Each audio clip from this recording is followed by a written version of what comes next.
Right, welcome. Hopefully this is our first little webinar, our live webinar. So hopefully it's going to go all right. So this is going to be recorded, so you can always pass this on to friends and families that might do it. So let me introduce myself. My name is Patty Goryanov. I'm an animal behaviorist, and I've been doing this for about 20 years. So my degree is in zoology, and I have a postgraduate diploma in companion animal behavior and counseling from the University of Southampton. So I have seen just about there is to see with regards to problem dogs, behavioral issues. There's just some issues that are not a behavioral problem, it's just a dog being a dog. So today I thought I'd get a little webinar. It's going to be a PowerPoint presentation because we have loads to go through, and it's going to cover quite a lot of things. But a lot of these things are some of the things I say in my puppy classes, but it's stuff that I realize there's lots of opinions about, and actually it's very, very simple to get it right from the start with your puppies, because if you do all the right things for the first year of your puppy's life, the rest you're going to have sort of 10, 12, 14 years of a fantastic dog. And it's all about understanding what a dog is. So I'm looking at this much more from a behavioral point of view. In a training situation, to train a dog to sit or stand or lie down, there's a million ways to do it. You could do clicker training, you could do targeting, you could do platforms. There's a million ways, and as long as you're doing it in a reward-based manner, your dog is going to learn. Go with your dog's pace, how they want to learn, not how you want to teach it. So today we're just going to have a look at some of the puppies' life stages. What are they doing at particular life stages in their months, just so that you understand what to do at that point. Then we're going to have a to-do list for the early puppy life stage. So whether you already have a puppy, or whether you're going to get a puppy, or you have a friend that has a puppy, this is really good to understand where your puppy is. And even if your dog is an adult dog, it's quite nice to know where perhaps you could have done more, or whether you got it right. Okay, then we're going to have the principles of raising it. So this is not a recipe. This is we're going to talk about what the principles are, so that you can apply that to any exercise or any situation. We're going to do a bit of troubleshooting, and now there's books and books written about this, but again, I'm going to give you the principles of troubleshooting so that you're in control and you can work out the solutions yourselves. And lastly, we're going to talk about self-control, and this is the most important part of raising a dog. And this is actually relevant not just for raising a puppy. So if you already have an adult dog, this is really important to listen to. That's in all fairness, it's a webinar on its own. Anyway, grab yourself a cup of tea. Here we are for our 11Cs, and let's have a look at the life stages. So first of all, you've got the, when you have little baby puppies, they're just developing, you've got 3 to 16 weeks. Obviously, the breeder, it will be at the breeders for the first 8 weeks of its life, and then you get the rest. So here, the puppy's learning socialization, how to interact with its environment. It's actually growing, it's developing its organs, but it's also learning how to interact with other puppies, their little brothers. And with regards to behavior, there are two parts to this, to raising a puppy. There's the behavior and there's the training. And the behavior is a dog being a dog, what they are as a being. And the training is basically what you teach it, what it knows. It's just a cue, what it does, and the association they make with that. Now, I'm going to place a lot of importance in behavior today, because where it goes wrong, it's not so much the training, whether the dog knows sit, down, stand.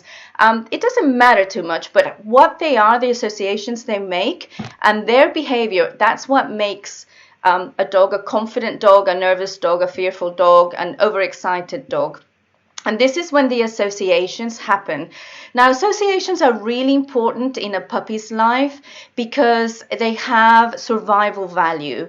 They need to know what's wrong and what's right very quickly, or they're not going, rather than what's wrong and what's right, what's safe and what's not safe. Because if they don't learn this quickly, they are quickly going to not survive, really. So associations are really powerful. And I'm going to talk throughout this webinar about associations. And they happen without you realizing that whether they're going to be positive or negative. And then when they become a problem, if you ever look back, and hopefully this webinar will allow you to kind of reflect a little bit what you've done with your puppy or what you're going to do with your puppy, you can see it's mainly about associations. Rather than training, it's mainly associations. So the puppy is learning bite inhibition, that if it bites too quick, too hard, then the other puppy is going to squeal and it's going to stop the play, and that's not so good. So it learns to calm itself down. That's back down to self-control. So it's making associations with mom, in the breeders there as well. Hopefully their organs are not quite developed, so all the noises and stimuli like loud sounds and all of that, they kind of they're very neutral for a puppy. They're not really reacting because the fear stage hasn't kicked in. So and that makes sense, you know, any animal in its den where it's being raised, it can't be reacting to its environment. It just needs to take it that it's a safe environment and trust that you know, mom is going to keep it there safe. So that's the associations that they're doing. And with regards to training, this is where you come in. So obviously after 8 weeks you can start to do the training pretty much straight away. Some breeders even start to whistle train their puppies, making that association when they're 6-7 weeks old. When the mom comes to feed them, they might whistle them, and then the dog makes the association that that little whistle means they're going to get fed. And getting fed as a puppy is really important. So that becomes a really strong association. That's something you can actually do yourself. When you get your puppy, you can start to take your dog whistle and start whistling it, you know, doing little short beeps before you put the food down. So creating that association. And also you're going to start to do the training. So a lot of people say, when can I do the training with my puppy? Straight away, from 8 weeks. I'm already using their food. Food is very valuable when you're a puppy, so I use their food to get them used to those positions of sit, down, stand, which they do naturally, but I want them to follow my hands, because that's going to turn into a cue so that I can have some form of control of the dog, and the dog knows what I want it to do. Often dogs don't do something, it's because they don't know. When I say often, it's mostly they don't do it because they have no idea, because it hasn't been trained. So they haven't had that acquisition of the training. And again, with regards to training, it's very simple. You just go to a good reward-based training class, and there's lots and lots of different ways to do it. As I said, as long as it's positive, because if you're not using reward-based training, those negative associations will have long-term psychological effects on your dog, which can be quite complex. Okay, then you've got 4 to 6 months. So they've had a bit of a chance to stay at home, and you've got your routines and everything, and they've made associations with people, children, all sorts of different family members, you know, going out for walks as well. This is really important with regards to walks, and we'll be talking that a little bit later.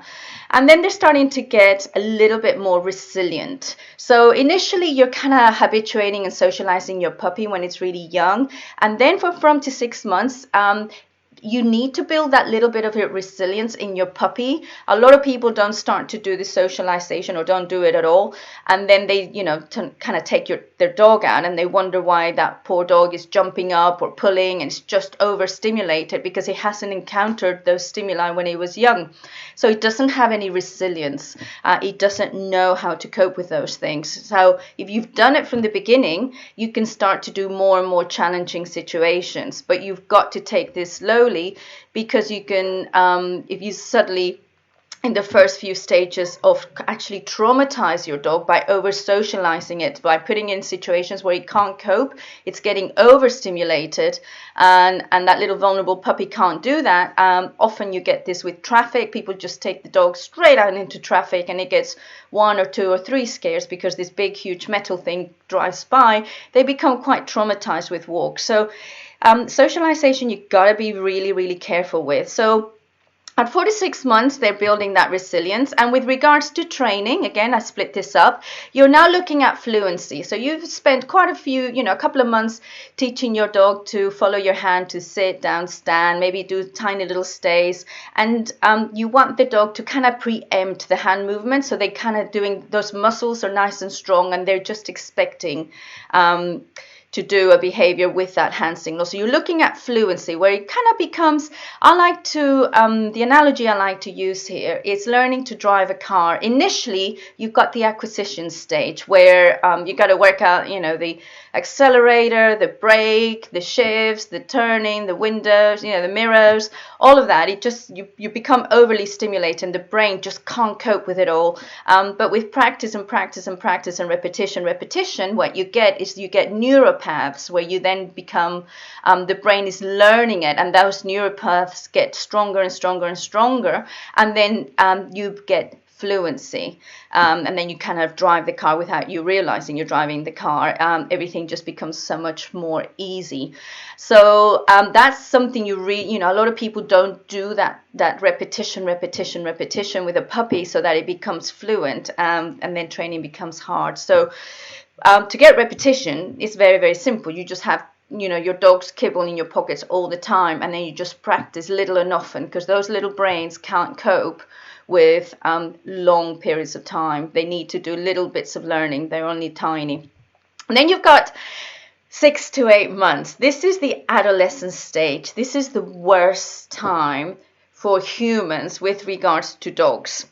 And I'm going to put that in orange because it is so difficult. So this is the time where I get a lot of phone calls. If people haven't done the first 2 stages that we just spoke about, all that training, which is where most of the work, you're going to put that in the first 6 months. You're really going to work really hard at making sure your puppy's nice and confident and learning about its world, its environment, and its relationships.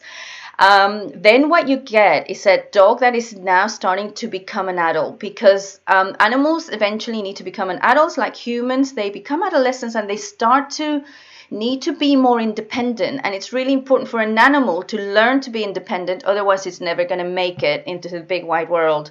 And at this stage you get a lot of breed differences. So you get spaniels hunting a bit more, wanting to hunt a bit more. You get beagles maybe smelling a bit more, Jack Russells being a little bit more umphy, sight hounds like whippets and greyhounds kind of chasing more, and you can start to see those real hunting behaviors coming out, much more of what makes that breed, and they don't need you so much, and that's right. They shouldn't need you so much because they need to become an adult, and those boundaries get pushed. And if you haven't set any boundaries and you start to put boundaries at this stage, your life's going to be really difficult, because your dog is not biddable. Before sort of kind of 4 months, your puppy is very, very biddable. So whatever routine you do, whether you're going to put it, in a kennel or not, the puppy doesn't know any different. It just knows its routine, and it is very, very biddable and accepting, because that's what young animals are. They're very accepting, and dogs are particularly good at that. Or whether it's going to be at home and you set your routine at home where it can't follow you around the house all the time, or it can't jump up, all of those things. You do that when they're young because they accept that. If you do that when they're older, what happens is people don't bother. They just kind of let the puppy do whatever it wants, and then they start to put some discipline on a dog that's already trying to be independent and pushing boundaries, and then life becomes really difficult. And the reason they put discipline in there is because suddenly this thing is now big, and it's more stronger mentally and physically, and it now bothers us. All those lovely little puppy behaviors that we didn't mind, like jumping up or jumping on the sofa or biting you, suddenly they become a big problem because they become habitual and dealt with it. So this is the time when a lot of dogs get rehomed because the groundwork hasn't been put in. And this is why I'm doing this webinar, because it's so easy to put the groundwork in to make your dog into a happy dog, and more importantly to make your household into a nice harmonious household. So with regards to adolescence, this is when they start to learn about their social structure. Where do they fit in with their pack? Are they the strongest? Are they the weakest? What can they get away with? And survival value is you want to get as many resources resources as you possibly can, because that is what's going to make you survive and thrive. So yes, they are going to be pushy. Yes, they're going to try it on, but that is normal dog behavior. Whether you allow that or not, obviously that becomes with training and your boundaries and the understanding with the dog that those boundaries don't change, especially if you set them in beforehand. And with regards to training, this is the hardest part of the training process. The training process is a 4-step process where you first get acquisition, as in you learn what behavior it is, then you get fluent at it, and then dogs are not very good at generalizing. They can do it in the kitchen, but then the minute you move it in the living room, they can't do it. Or the minute you move it in the back garden, they can't do it. And that's not because they're being naughty, it's that they're very contextual. And as an animal, they need to know that that field is safe. But suddenly if you move somewhere else, there might be bears there that are going to get you. So that's not safe anymore. So it's important that they are quite contextual. But for us, it becomes quite hard because we need to then generalize this behavior so the dog is confident and fluent at doing it in the kitchen, in the living room, in the back garden, on a walk, on a field where there's other dogs around. And this generalization stage is where most people fail.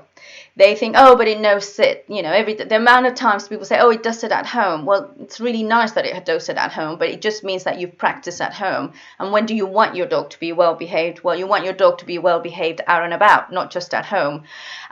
So people fail this generalization, and this is because they have higher expectations of their dog rather than of themselves. And really what I tell people is it's not about the dog, it's you have higher expectations of yourselves, of what you're going to do to raise that dog and how you're going to do it. And by understanding this, the process of where the dogs are in each life stage, it will allow you to then think of, well, what do I now need to do? So generalization is the hardest bit, and it happens to fall when you should be doing it when they're adolescents. So this is a super tricky time. But it's just all about patience, and doing it and making the dog understand and motivating the dog. And we'll talk about motivators later on, about what will motivate puppies and what will motivate an adolescent dog, which is very different as they get older. So, and then the last bit is 1 to 2 years, when here they're now socially matured, they're an adult dog, and here they have social preferences. So they may like dogs, they might not like other dogs, they might like people, they might like to do this, and they're kind of a little being. This is where they've got all those habits. Hopefully you created some really nice habits. Hopefully you've got a confident dog because you've done all the socialization and habituation, and this is kind of your package. Obviously there are inherited traits there, which obviously you can't do anything about, but you can work with those, and no 2 dogs will be the same. So again, you know, one of the things I get a lot is, oh, well, my dog never did that.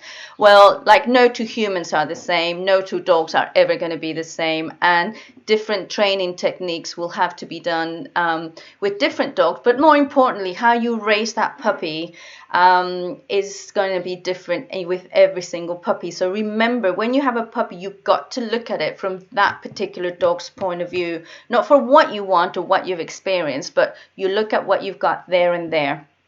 Okay, and with regards to training, easy peasy lemon squeezy. If you manage to get through adolescence, if you manage to survive that, and it seems a long time, 12 months, then the sort of the behaviors are well practiced, they're well fluent, they're generalized, and you've done it everywhere. You've done your heel work in the kitchen, you've done the heel work in the garden, you've done it on the way to a walk, you try and do it as much as possible out and about. Then it just becomes a habit, a bit like, again, going back to the car. Sometimes you just drive, you don't even know you're driving, and you end up to your destination, especially if it's the same route. And that's just become a habit. So, and what we want to aim at is a dog that's socially mature in a positive, calm, and acceptable way, and that it has good behavioral habits from our human point of view, because dogs don't really know right from wrong. It's us, you know. A dog wouldn't know that it's wrong to eat a shoe. A dog is just being a dog, or that it's wrong to dig. Well, that's not wrong as far as you're a dog. Digging is great, you know. Putting anything in your mouth is great, because that's what being a dog dog is. You know, they explore their world through their mouth, so they put everything in their mouth, and they go through that stage just like humans go through different learning stages and developmental stages. They go through it, but what happens at that stage and what you do will make your dog to what it is. So it's important that you do all the right things at each stage. So hopefully you've done all the right things, you've gone through adolescence, you've got now a dog that's socially matured, he knows what he likes, what he doesn't like, and it's gotten, from a training point of view, the training bit is the human bit, and you've done some really good behavioral habits there. Okay, so what we're actually going to look at today is the first two stages, is the 3 weeks. Well, actually, we're going to look more at 8 weeks from when they're at your home, because as I said, the breeder will probably be doing lots of things like having them in the kitchen, exposing them to different noises and sounds and substrates and all sorts of things. They obviously can't take them out because they're not vaccinated, but some breeders would actually go as far as doing little car journeys perhaps, and taking them out into the big wide world before that fear stage kicks in, so that the dog starts to get habituated. But you know, it's difficult when you have 10 puppies, but they'll do their best when they can at home. Okay, so let's have a look at that stage. At this stage, their puppies are learning, they're being highly influenced by their mother and litter mates. So they're starting to learn group structure. The breeder will know exactly which one's the shy one, which one's the bullshy one, which one kind of tries it on, which one doesn't. And they're learning a lot through that. They tend to learn that through play. And also they will learn a lot from their mother. You know, their mother will start to discipline the puppies, because she's, particularly with weaning, you know, they keep pestering her for food. She'll start to tell them off a little bit. And then again, this is where the dogs learn about social structure, that actually adult dogs are a little bit stronger than me. And they learn their little place in their pack. So bite inhibition also happens at this stage. So those little teeth, those puppy teeth, are really sharp for a very good reason, because dogs need to learn to bite very gently. They're more of a they're obviously there to eat, but they also can be used as a warning sign.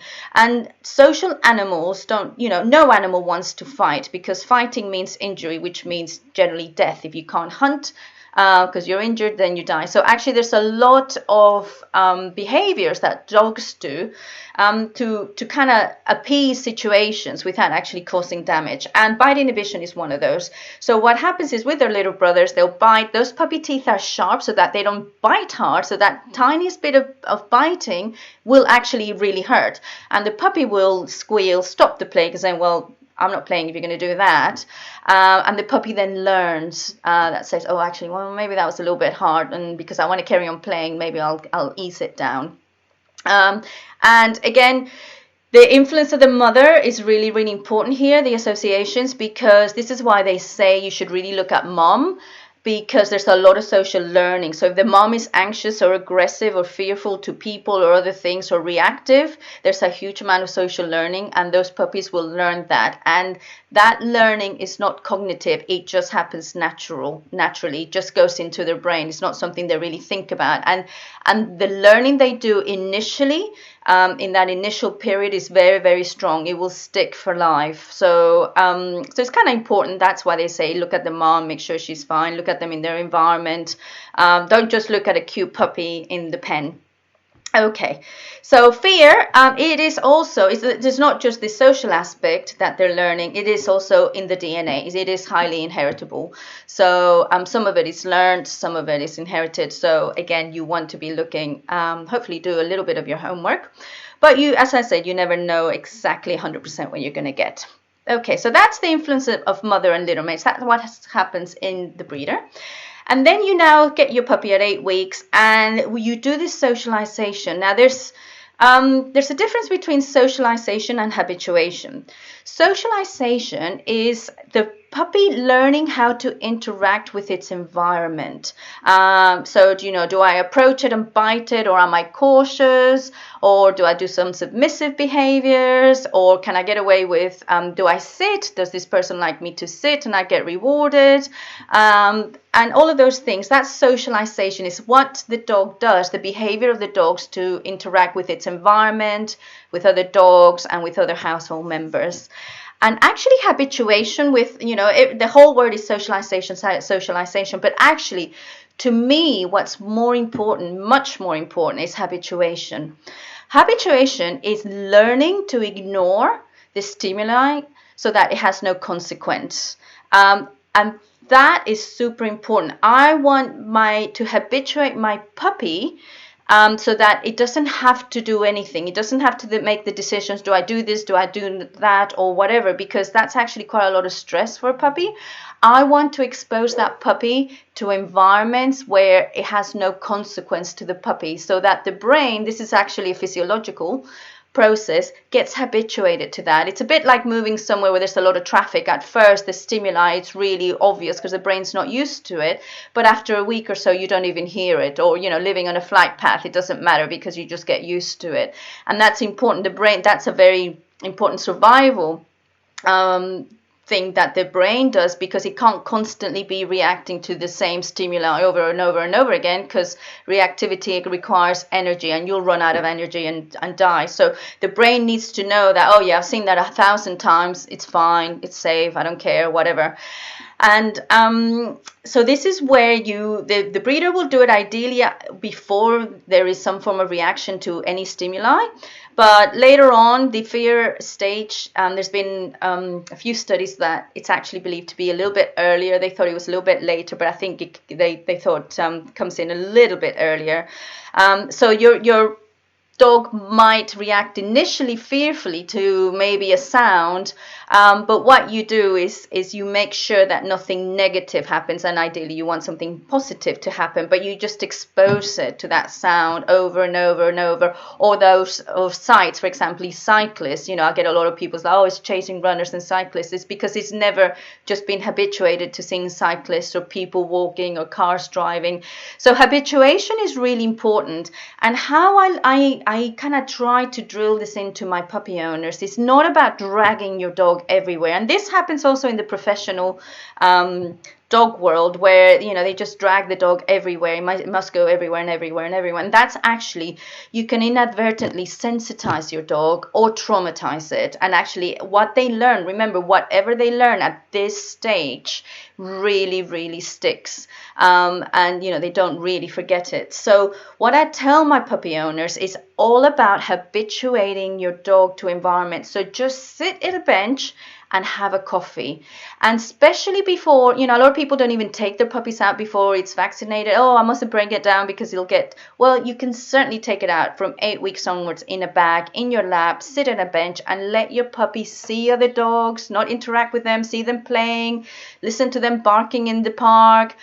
Sit by the children's play area, let them see the squealing things, running things, cars, cyclists, take them into town, and just sit them in your lap. And the good thing about that is, one is you can't put them down, but you'll have to force to sit in it because you're providing a safe haven. So when your dog maybe sees something because the fear stage maybe is kicked in and it's not too sure, the brain's going to calm down very, very quickly because you are that safe area for that puppy. So you will naturally be doing the right things. And all you really need to do is just sit down somewhere and watch the world go by. And you only need to do that 15, 20, 30 minutes. Just sit there. You don't need to be there for hours and hours. And in a way, puppies can't take more than 15, 20 minutes anyway. Between these exposures, it's really important that you let your puppy have a proper sleep, because there's a thing called latent learning where the brain, that happens with everybody really, makes sense of what's just happened. And it also allows the adrenaline levels, say there was a little bit of reactivity, to calm down and get metabolized out of the body so that they don't turn into cortisol. Because if you've got a puppy that's constantly on the go and constantly being reactive or constantly being exposed, and there's all this adrenaline being kicked in because reactivity requires adrenaline, then that will turn into cortisol, and that's very detrimental to the the dog's physical and psychological well-being. So that's another webinar, but it's really important. Don't think about socialization. Think about habituation. And again, a lot of people think, socialization is meet every person and every dog and everybody makes a fuss of the puppy. And I sometimes think they're they're fulfilling their own social needs rather than the dog's social needs. So don't think about yourself. Think about what you're teaching. The associations are so important. So if your dog thinks that every human being is going to make a fuss and they're going to jump up and it's going to do all these things, that will become a habit. And then people complain why their 30-kilo Labrador still jumps up, because it spent the last 6 months being, really hyped up by children in the household or people in the household. Every time you see your puppy in the morning, oh my God, make a big fuss, let it jump up, because it doesn't bother you as a puppy, but you don't realize that those neuropaths are being created. So you don't really want to let your puppy do anything as a puppy. Don't create those habits and those neuropaths that you don't want your big adult dog to do. Or even if you don't mind your big adult dog to do, other people might do. And I've yet to find someone that likes dogs jumping up, big dogs jumping up, because they might be wet, muddy, or you might have frail skin, you don't want to be scratched, or basically there is just really nobody really likes a jumping up dog. So don't set your dog up for failure, because what will happen is they will annoy you, and then you'll start to say get down, and tell your dog off. You're telling your dog off for something you've taught it, and you've let it happen, and that's not fair. And that will create, the dog will not understand, and that will create anxiety. And you do not want an anxious dog in whatever you do in life, whether you're going to have a sporting dogs. I've got flat coated retrievers. I love them because they're cheeky little things. They're very hyper, but I work them, and I want confident dogs, because anything that's going to work, whether it's an assistance dog, a working dog, in whatever sport you do, or a pet dog where it's going to have to deal with a lot of things, different people, different environments. Pet dogs actually have it quite hard. They don't have a sterilized environment like a lot of gun dogs do. A lot of gun dogs go in their kennel and they have a very calm, relaxing life in their kennel. Then they go out to work, and their life tends to be relatively predictable. Pet dogs have a lot more to cope with. So whatever your dog, whether it's going to be a professional worker or not, you want resilience. And resilience and confident, non-anxious dogs comes from predictability. So don't do one thing, don't let your dog do one thing as a puppy, then get angry with it when it's an adult, because it won't understand and you will create some issues. Okay, so then we're looking at the training aspect, which we touched on a little bit. So again, at this age, they're learning, they're getting the acquisition, they're getting those muscles nice and strong to go from a sit to a down to a stand. Maybe you might want to do some spins. What you're training is you're training the dog. It's through training that we can try and control the dog, in that people get very angry with their dog because they feel out of control. If ever you see yourself angry or frustrated, it's because you've lost control. And that is obviously your fault, because you haven't trained your dog. You haven't shown your dog what you want it to do. Now, trust me, it's very simple. Dogs will do it if you train it. If they haven't done it, it's because you haven't trained it and you haven't generalized it. All your expectations of your dog are higher than of yourself. Have you done it in the kitchen? Fine. And you're now expecting it to do with another 5 dogs, or you're expecting your dog to recall away from puppy play. Well, that's never going to happen. So that comes with maturity and training. So at this age, you're getting the acquisition. Again, a lot of people say, when do I start training my puppy? Straight away. Get that luring, use food. They love food, so you just use food to get them into different positions. And the more things that your dog learns, the more the brain is going to develop. It's like the brain learns to learn. So even getting your dog to spin, to walk backwards, to get a toy, to retrieve, anything at all, whatever tricks you want, to roll over, that's a very good life skill, anything like that. So it's not all about sit down, stay, stand, because that can get a bit boring. But obviously those are your basics. So obviously you've got come, sit down, stay, stand, spin, roll over.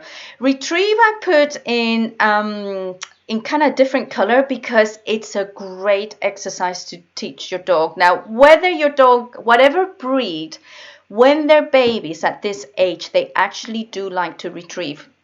So they always sort of play with toys. They want to chase toys. And then what you do is, actually what they want to do is get a toy and then get you to chase them. Because that's what they would do with their little brothers. They'll stuff it in their face and say, look what I've got, and then run away. And the dogs chase the other puppies. And it's a great game because dogs love to chase.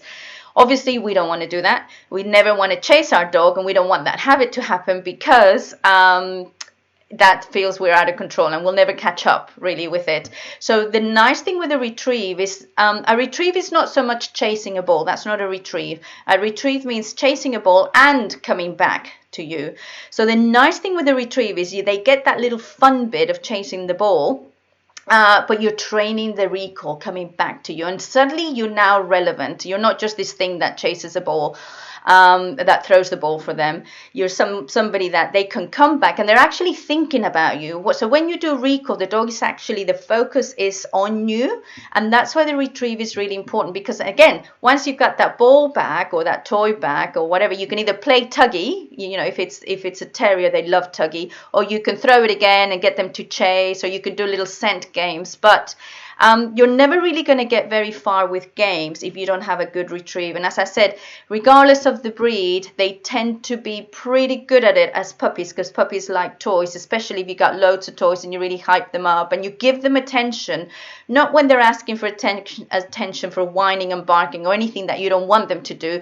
You give them attention through games, so that the association with you is really, really positive. So, whenever I interact with my owner, it's because we're going to do some great games. Okay, so all of this that we talked about here, come sit down. You can look them up anywhere. Go to a good trainer and they'll teach you and they'll show you how to do those. And they're all natural behaviors. You wouldn't teach a dog to do anything that a normal dog wouldn't do. Okay, so self-control. Self-control, we're going to talk about at the end, but it's super important. I'm going to explain what self-control is. But what you're doing with training without you realizing is you're teaching your dog the most important skill in its life, which is self-control, right? And so we're going to talk about that a little bit later. So what to do in the first few weeks? What we're going to do is the first 3 to 16 weeks, this I'll put in order of importance. And the reason I do this is because people get really fixated. It's like, oh, he knows down, he knows down, he knows stand. It's like, well, that's irrelevant. Any dog at any age can learn down, stand, stay, whatever.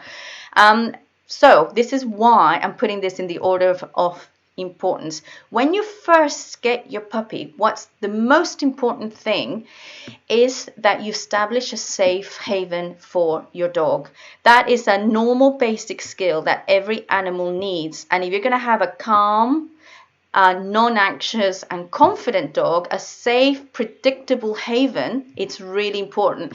And that goes with the home, but also with the owner. So the home needs to be safe, it needs to have routines, it needs to be predictable, and so does the owner. More so important the owner as well later on in its life. Initially, the home is more important when it's a puppy, because it doesn't quite understand everything, it's just learning.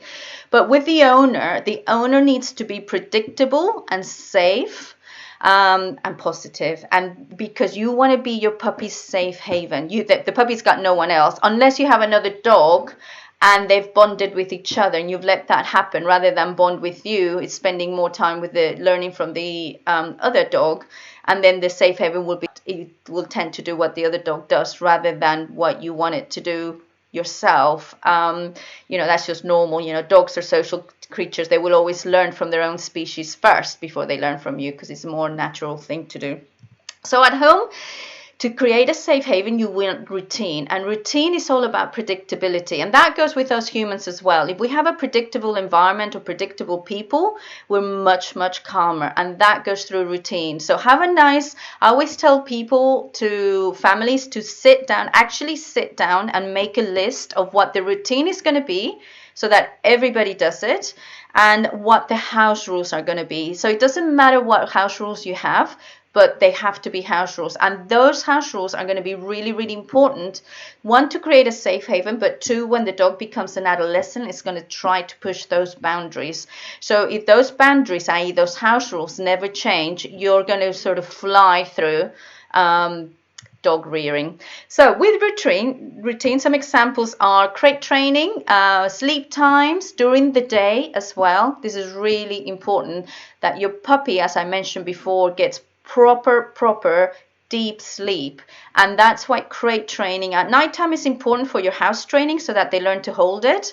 So don't use puppy pads, because the puppy is just going to learn to go inside. Remember, dogs are very contextual and they learn by picture. So you think you're teaching your puppy to go onto a pad, you're not. You're teaching your puppy to go inside. So make the effort to take your puppy out every hour, set it up for success, give it a cue, that's the training bit.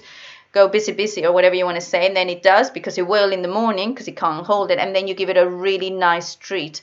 So when you do training is very simple. You give it a cue, the dog does a behavior, and it gets a consequence. So if it does what you want, you give it a really nice treat, and then you're starting to train your dog. So that's house training with crate training. But very, very importantly, it's important that your puppy gets used to being in its crate and self-settled during the day, because that is the only way it's going to get proper deep sleep, and your puppy is going to be much calmer as a result, and less anxious, less full of energy. A lot of people, and this happens a lot with pet people, just let the dog sleep where it wants. It gets distracted all the time by the children, or even if you stand up, it looks like it's asleep, but suddenly you stand up and it gets disturbed and it gets up and it follows you, and it never gets that opportunity to have that really deep sleep, which helps them grow physically and mentally. And that's super important.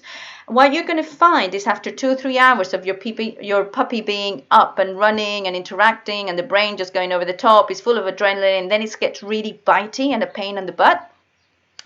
Bit like kids, they get overtired, but they don't know. They don't have the self-control to know they're overtired at that baby stage. So they just get really grouchy and bitey and everything. And then that's when, people do the wrong things. Oh, stop it. And, they just raise the energy, which makes the puppy, bite more, or it might make them frightened because they don't understand. And just the simple fact that you're training your puppy to go in its crate during the daytime, 2 or 3 times a day for a good hour and a half to get that proper sleep on its own in a different room, it's going to make all the difference in management, because your puppy will not be doing all those behaviors when it's overtired of biting and being a nightmare.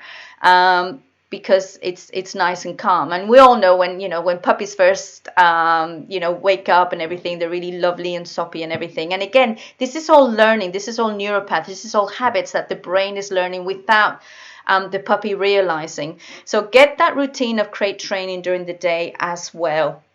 Okay, so rest during the daytime, house training, all of that. So boundaries. So that's routine. Routine is very easy, really. Boundaries are also very easy, and you just need to write down what your particular boundaries are. But the one thing I will tell you now is that puppies are very biddable and they're very accepting. Whatever boundaries you put in now, as long as it's fair for your dog, you're not going to leave it in a crate for 4 hours during the day. That's not going to happen. Do what's fair for the dog. And set your boundaries. So, for example, think about where you're going to let your dog. Are you going to let it go upstairs? If you're going to let it go upstairs now, it's going to go upstairs when it's an adult and it's muddy and it wants to destroy everything, all your socks and all your kids' toys and everything. So don't let it happen as a puppy if you don't want it as an adult. Are you going to put it in the sofa? Well, you're going to get a muddy dog going on the sofa whenever it wants, destroying your sofa. Or if you're sitting down with a friend or you have friends come over, it's going to be on the sofa. And some people, in fact most people, do not want the dog on the sofa if it's not your dog, because it might start to pester them or bark or anything or bite them. So don't give the picture of your dog that the sofa is a place where it can be.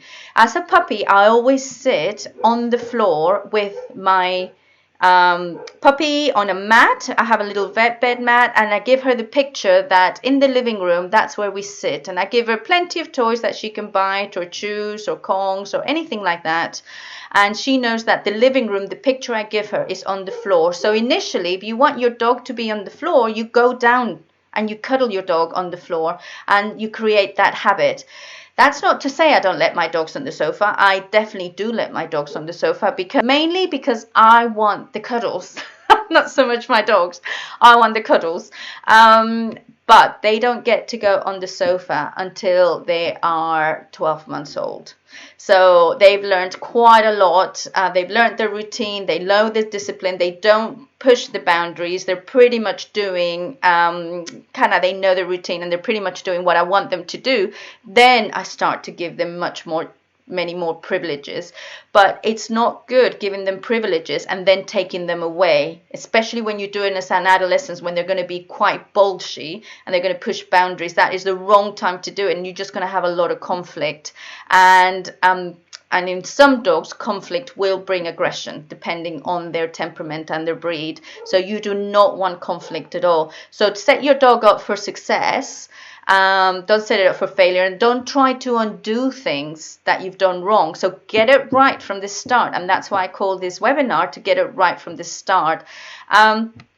Don't let it in your bed if you don't ever want it to go in your bed. And just think about the future. You're going to go to people's houses. People are going to come to yours. You're going to go on holiday. You don't want a dog that goes on the bed and on the sofa and in all the places that other people don't want your dog to go into. And a well-behaved dog means that you can take that dog everywhere. And my aim for all my clients is to have a dog that you can take it anywhere. And the dog is confident, it's happy, and it knows good, well-mannered habits. As I said, the dogs don't know right from wrong from our human world. Our human world is very different from a dog's world. As far as the dog's concerned, is they like to be high up, and why not be on the sofa? Perfectly good dog behavior, and then they get told off and they have no idea why you're doing that. All they know is that they're making an association with someone that's negative, and it's unpredictable. So you never want that to happen. So, and that goes back to down here with the owner. With regards to your training, you're only going to do training when you're in the mood and you're going to know that your dog is set up for success. So you're not going to try to get your dog to do anything when it's really, really hyper and it's overtired. Forget that. Just let it sleep and just go with your dog. But if your dog is in the mood for training and, it's sort of kind of looking at you to think, oh, right, I'm going to train. That's when you do your training, and you're very predictable with your training. And this is why training classes are really, really good, because they'll teach you. And we do, even if you've had dogs all your life, we do get into really bad habits, and including me. Goodness knows, what my habits are. Somebody needs to video me and tell me. So, but we get into bad habits, and you kind of need someone to teach you, or someone to teach you a different way for that particular dog. Maybe the same dog and it's worked. Well, you now have a very, very different dog, and you need to be predictable and fair on your dog, and actually do it in such a way that your dog understands. We all have different ways of learning. Some are visual. Some people need to understand the concept. People need to see it. Some people need to touch it. And the same goes with dogs. Different dogs will learn differently. Some dogs, I've done all sorts of training, luring, clicker training, placement training. And some dogs will take better to that than other dogs. And now just change. The more tools you have in your toolbox, the better trainer you're going to be, and the better relationship you're going to have with your dog. I see this all the time, professional people or not. They just do the same thing over and over and over with the dog, and it's clearly not working, and they can't get themselves out of the habit. So that's something to think about. Train to your dog. Okay, and you're there really, as an owner, you're there to give your dog guidance in this big crazy world that you brought him or her into. It's not there to be a toy for the kids to play with. It's not there just to work for you. It's not there to just do things for you. It might do that later on once you've taught it, but initially you need to make sure that puppy grows up to be not anxious and confident and understand what you want it to do. If you can take the time to do that, your dog will be whatever you want it to be. Okay, so the owner, really important. You need to be there to train and guide your dog. The dogs, thankfully, otherwise I'd be out of a job, do not come ready trained. A dog will be a dog. And when people say, oh, it's doing this, it's biting, I said, well, it's just being a puppy.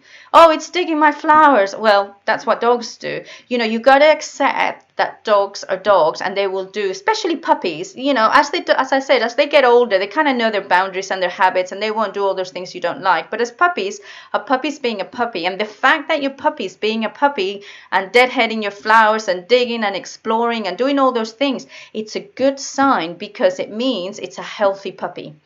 Okay, but you just obviously need to manage those situations so that it's not learning any unwanted habits, and we'll go on to that a little bit later on.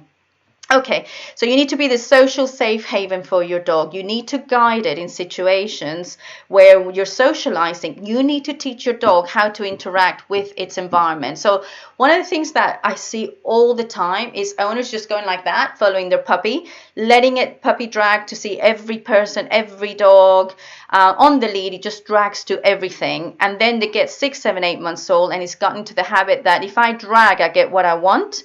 And then you have this dog that's out of control, doing whatever it wants, dragging to sniff here, dragging to say hello to that dog because it's cute and I want to say hello to people. Oh, let's say hello to the puppy.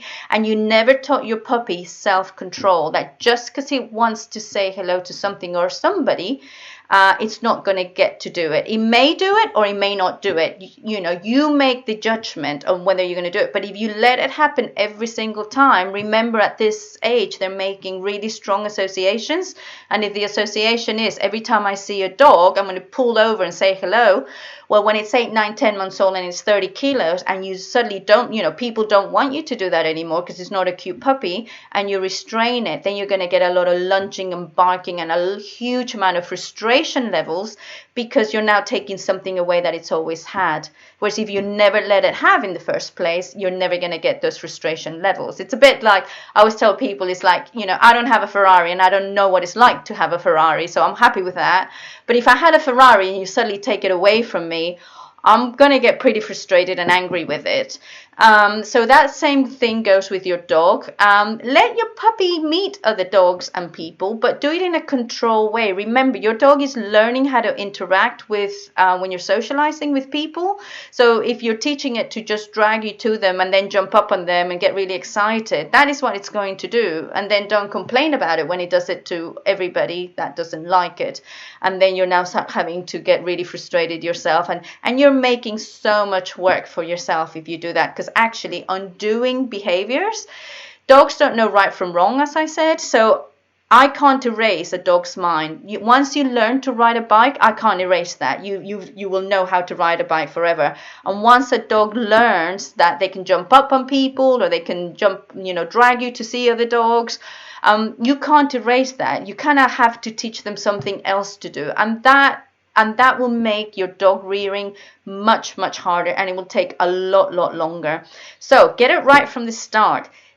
Decide what you want your adult dog, to do as an adult dog.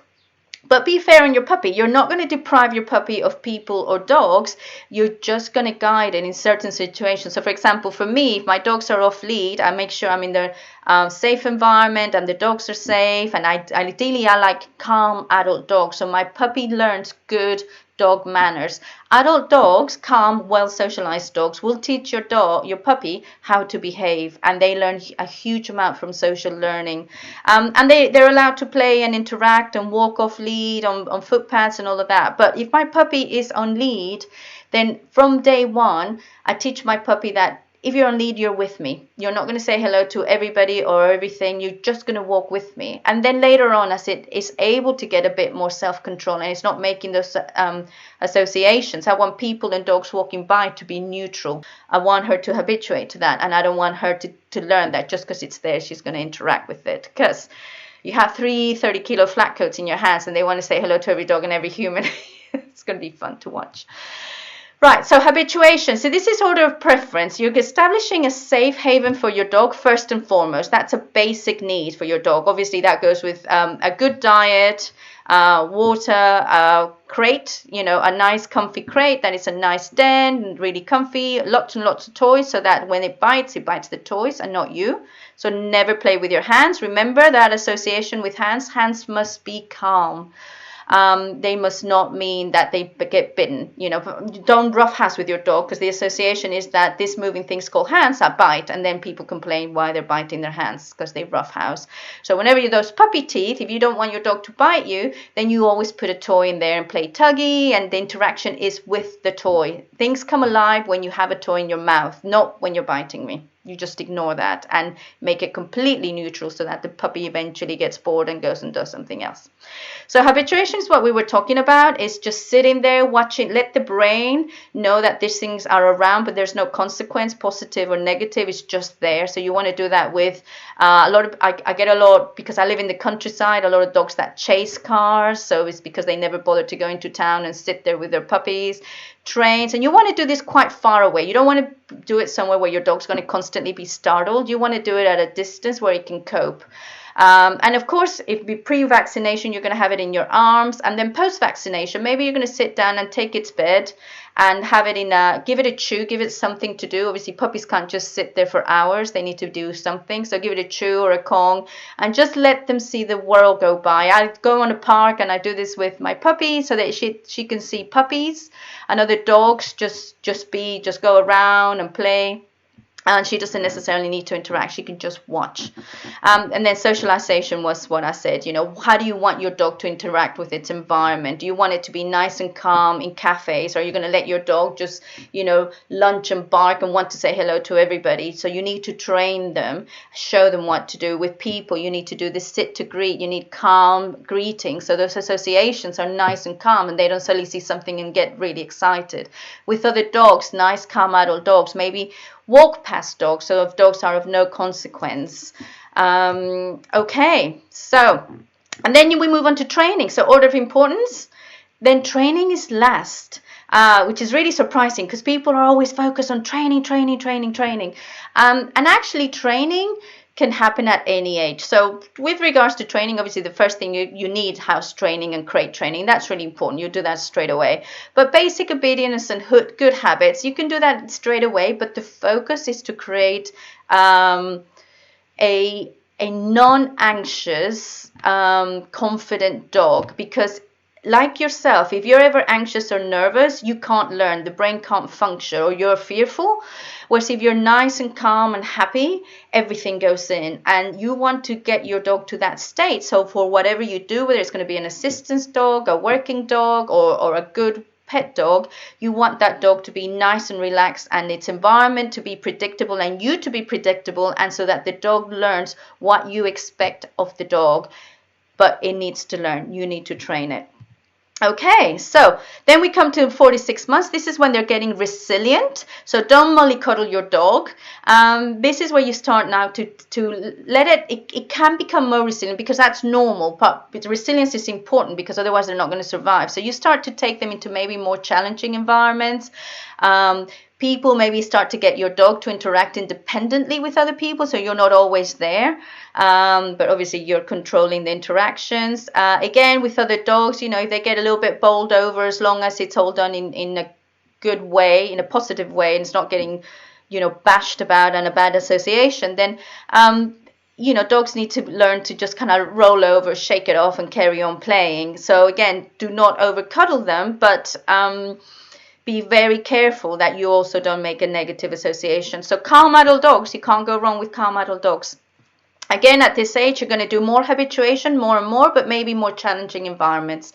Maybe you're getting into a busier road, or closer to traffic, or, screaming children in the playground. And again, you're going to do the same thing with habituation. You're just going to sit and watch. And that's it. You're not going to drag it from road to road to road to do something else. Okay, so we're kind of running out of time, but to just quickly go through this, how you're going to do all this. So that's the theory of what you need to do and how you're going to do it. So there's two types. You need to think about management and training. And as with children, when you have a little kid, you do a lot of management. You change the environment so that the dog can't go wrong. So you're preventing the dog from learning an unwanted behavior. That's what management is. So that's where we use harnesses, because I don't ever want my dog to learn to pull on the collar, but I know it doesn't have the self-control not to pull on the collar. That comes with age. But I don't want to start undoing behaviors. So I do a lot of management. You can use long lines. So again, the dog doesn't learn to go off and hunt and run off to every dog or every person. I don't want to be undoing that. That's hard work. That takes forever. So I use management. Now, management does not teach them what to do. training does. So basically, this is where I then put the collar on the lead and I give it some treats for staying by my side. I show what to do. I teach it to sit to greet. I do lots of recall. So that's what training then does. But management, you'll be thinking about management a lot, a huge amount with your puppies. So as young puppies, you're talking about 80% management. So you're going to cordon off areas in your garden that it's going to get into trouble. You're going to put your shoes away. You're going to put a puppy pen. You're going to have crate training. You're going to do all those things so that the dog doesn't go into trouble. As adolescents, you're talking about 50% management, 50% training, mainly because hormones kick in. So you need much more management because there's a huge amount of sexual drive there that they don't realize they do it, but they're desperate to say hello to every dog, the smells, see where they are. And of course, you'll be doing training. And as an older dog, once you've got those habits, you're going to do much more training because they're mentally able to cope with much longer training sessions and higher level of training as well. Okay, so dogs repeat what is rewarding. That's it. If you reward it, your dog's going to do it. Simple as that. And then if you ignore it, your dog's not going to do it. So if it's jumping up and biting you, just stay really still and the dog will get bored and you'll ignore it. So this will be trained in puppy class or whatever class you go. And you need to think about your motivators for a dog. As young puppies, you're going to use their own food. They're very hungry, and that's really good. As they get a little bit older, you can start to use toys. And then even for older puppies, start to have games. That's really important. Don't just stop at treats and toys. Have games. And the important thing with games is they have rules. And those rules need to involve self-control. So instead of just throwing the ball, get your dog to wait and then throw the ball. And then with these games, you're kind of working your dog's hunting instinct. Okay, and then there's obviously the social motivators. You know, you got a golden retriever that wants to say hello to everything. So again, what I do is I get my dog to sit, stay. If you sit, stay, and wait, then you get to say hello to that dog. So that's another motivator. And then, of course, you've got sexual motivators, which comes in adolescence. And there's nothing really you can do about that except get your dog castrated at the right time if you're not going to breed from them.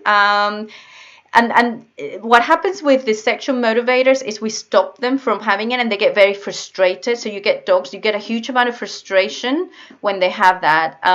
So generally that's why vets recommend that you castrate your dog, because you're taking that out the picture. They can't help it. It's there. That's what testosterone does. And again, we talked about 6 months onwards where their individual breed characteristics, and actually what's motivating for those dogs is to hunt and do that hunting repertoire, whether it means chasing rabbits or sniffing, you know, with beagles. Greyhounds love to chase rabbits, cats, anything. Spaniels love to go out and hunt. So a lot of the hunting, specific breed hunting, comes up at that age, and that's what's rewarding. And you can channel your dog's hunting instinct onto games, and that's why it's important to start moving on to games. Okay, so troubleshooting, all you have to do, are you managing the situation? Think of the two things that you need to do. You need to manage it and you need to train it. So first of all, if something's going wrong, ask yourself, are you managing the situation? Are you stopping the dog from getting it wrong? If not, then you need to do it because you're the adult, not the dog. And this PowerPoint will be available for you to see. So if you want to do a recap, you can see it, and there we are. You're training the dog. So remember, management doesn't teach the dog what to do. It just stops it from getting it wrong, and then you train it. You spend the time training your dog and showing it exactly what it is that you want them to do instead. Keep it simple. That's it. That's all you need to do. You know, you manage the situations and you train it. Simple as that. So if it's not going wrong, all I ever tell my people is to ask themselves one question, and that is, what can you do? Well, what do you want your dog to do instead? So people say, oh, it's jumping up, it's jumping up. So, well, what do you want it to do instead? Oh, I don't want it to jump up. Oh, I don't want it to do this. No. What do you want it to do instead? No, it's not that. Think of a behavior you want it to do instead. So if you don't want a dog jumping up, what do you want it to do instead? I want it to sit. Great, brilliant. You're back in control.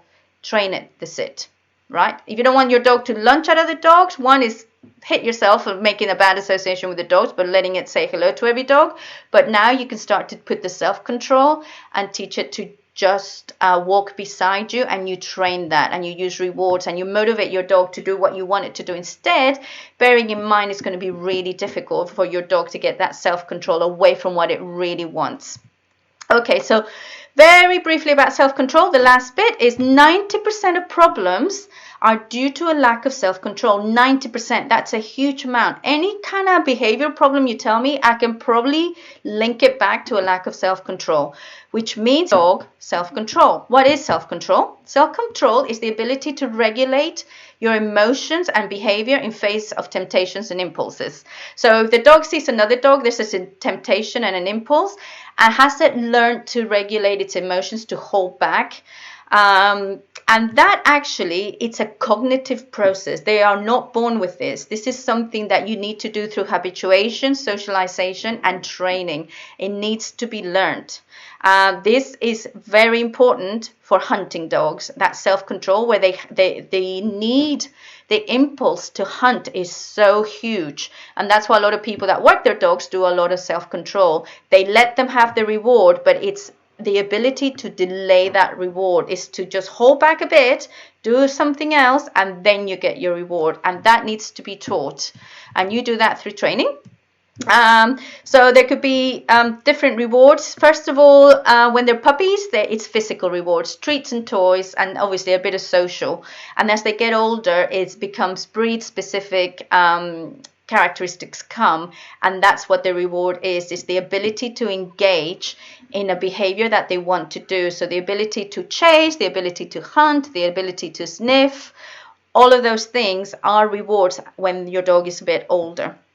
Okay, so all you need to do is tell your dog patience is a virtue, and just get him and help him to be patient by doing something else, like waiting, sitting, rolling over, or do a trick, anything.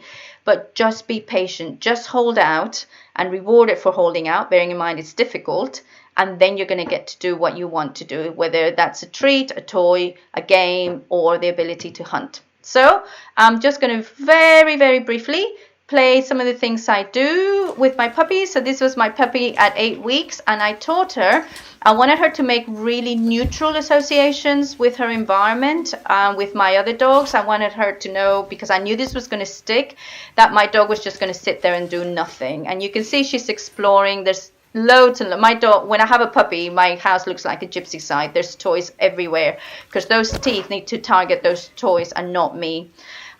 So I obviously have control of this dog, and I want her to learn that just because there's another dog there, you're not going to terrorize it. So I keep this dog calm, and then I teach her now. She learns that actually when there's food around and there's this dog around, you just sit there and you get rewarded. There she is. Oh, you're getting treats too. And she's having a look. She's learning. What is she doing? She's not jumping on him because I'm helping her.